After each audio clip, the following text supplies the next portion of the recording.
Hey, to discuss this event today, happy to be joined by Greg Shaffer. He is a security expert. Greg, thank you for taking some time. Greg Shaffer. Greg, thank you for taking some time. We now know who the killer was. He clearly had some sort of beef with this newspaper. What's your take? Well, the investigation is still very early on. We're going to find a lot more answers to questions that we don't have yet when the investigation continues through the night and tomorrow morning. From what I understand, he's not very cooperative as well. But, right now, the FBI, ATF, and local and state law enforcement are trying to determine what the motive was. And by learning what the motive was, maybe determine whether or not he had any accomplices or whether this is a lone wolf attack or possibly something more devious and something more organized. But on the first looks, it looks like it's probably an individual person who had a vendetta. He was targeting individuals. And again, we'll get more information as time goes by. Fair point, Greg. Yeah, he 38-year-old. He had a defamation suit against the newspaper back in 2012 that he lost. Greg, and eyewitnesses said that he shot his way through a glass door into the newsroom with a shotgun. That's actually a fairly unusual weapon to use a firearm to use in something like this, isn't it? Yeah, it really is. A shotgun has very limited magazine capacity, 4 or 5 rounds, unless you have an extended tube, possibly 8 or 9. But you just don't have the round count that a handgun would have with a 16 or 17 round magazine or an AR-15 with a 30 round magazine. But then again, shotguns are very easily obtainable. You can go out and buy one, pretty much very quickly at a sporting goods store. But it is very rare for a shotgun to be used in this kind of instance. But one thing that I do want to point out, Joe, is that I read the reports and I've seen the Twitter messages from the individuals who were inside that building. And even still today, the tweet was, hiding underneath your desk and hearing him shoot and hearing him, reload his weapon. Hiding just does not work in these situations. The whole run, hide, fight from Department of Homeland Security, they're looking to change that. I like the acronym, or not the acronym, but I like the montage that says, avoid, deny, defend. You don't want to hide. The average distance of an active shooter shooting his victims is less than 2 feet. It's those people that Greg, hide. Greg, that's fascinating, and I'm so glad you're taking us there. So he shoots his way into the newsroom with the shotgun. Instruct us in a situation like that? What should people do?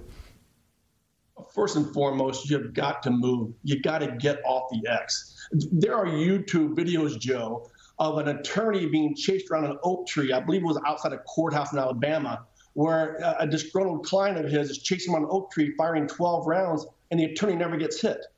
It is very, very difficult. I'm a weapons expert and a fine shooter, and it's very difficult to hit a moving target. The hit rate is generally around 4% on a moving target. So do the math. If you just run, if you just move, you have a 96% chance of not being shot. And if you are shot, the lethality rate is like 0.01%. Again, 99.9% chance of survival just by running. So we've got to do more to educate, our colleagues, our coworkers, our students that in the event of an active shooter, hiding does not work. You got to move. And that was really pointed out in the Virginia Tech shooting, where all those kids were shot in one room. They're hiding underneath their desk. The door's open. They could have run out when he reloaded his weapon. You got to get off the X. You got to move.